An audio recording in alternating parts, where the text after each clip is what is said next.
what's up guys? So ayun na nga guys. We ordered from Lazada ang mga sticker ng aming Tormots na si Smokey. So ayan, umorder kami sa Lazada at inumpisahan na ang aking halko magdikit-dikit. Ayan, o diba? Instead na bumili ka ng bagong kaha guys. Order ka lang sa Lazada, magkano lang yan, o diba?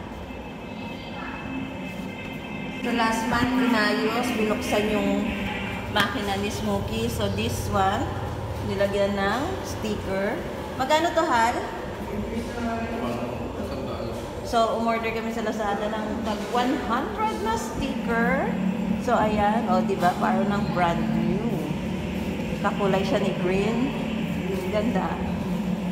Saan ka ba? Bibili ka ng kaha worth 4,000, so diyan ka na sa 100. Wait for more.